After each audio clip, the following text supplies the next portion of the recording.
Om Swastiastu, Om Awiginam Astu Nama Sidam. Om Swastiastu. Rasa angayu bahagia saya panjatkan kehadapan Ide Sang Hyang Widiwasa, karena atas asung kerta waronugrahanya kita dapat berkumpul dalam keadaan sehat.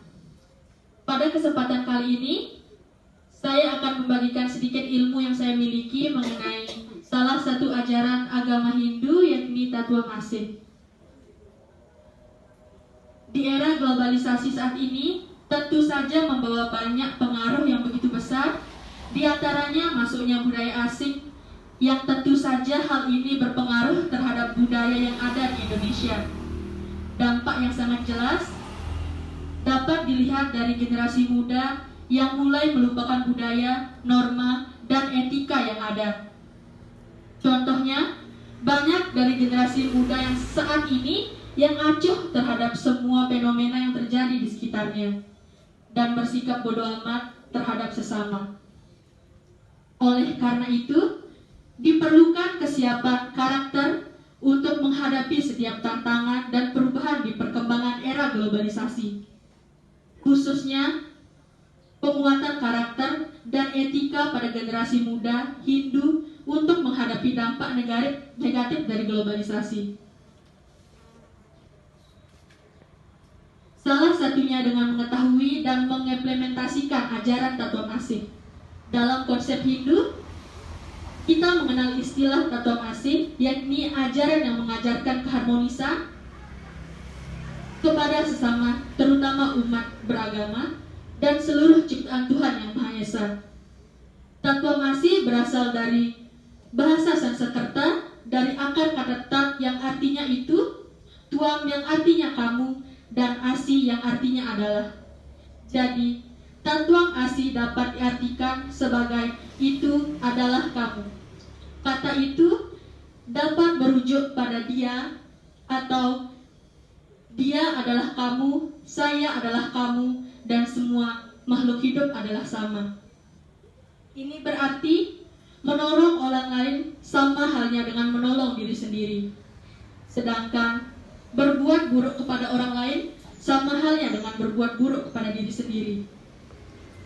Nilai filosofi Tattwa Asi didasarkan pada keyakinan tentang adanya Atman yang merupakan percikan terkecil dari Brahman dan ada pada setiap diri makhluk hidup.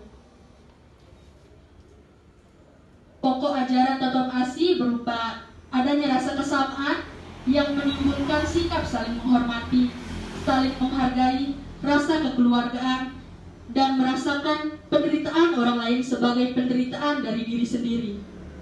Hal ini tertuang pada kitab Saramuscaya Sloka 41 yang berbunyi, apapun yang ditimbulkan oleh pikiran, perkataan, dan perbuatan yang tidak mengenakan bagi dirimu, apapun yang menimbulkan duka dan sakit hati pada dirimu, hendaknya janganlah perbuatan seperti itu engkau timpakan kepada orang lain.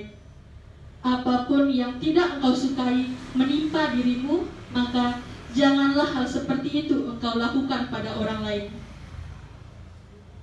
Ajaran Tattwa Asi dapat diimplementasikan secara sederhana dalam kehidupan sehari-hari dengan cara saling asah, asih, dan asuh. Dengan mengimplementasikan ajaran Tattwa Asi dalam kehidupan sehari-hari dapat membuat dampak baik dan membuat hubungan semakin harmonis. Niscaya dalam melakukan hubungan bersosialisasi dapat menimbulkan hal yang baik.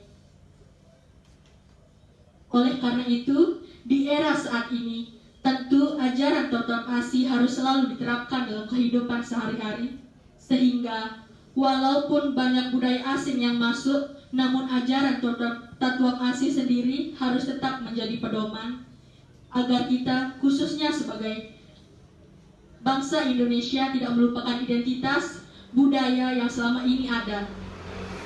Sekian dari pemaparan yang bisa saya sampaikan. Mohon maaf jika ada kesalahan kata yang seendahnya tadi saya lakukan. Saya akhiri dengan para mesanti. Om Santi Santi. Om Santi Santi Santi Om.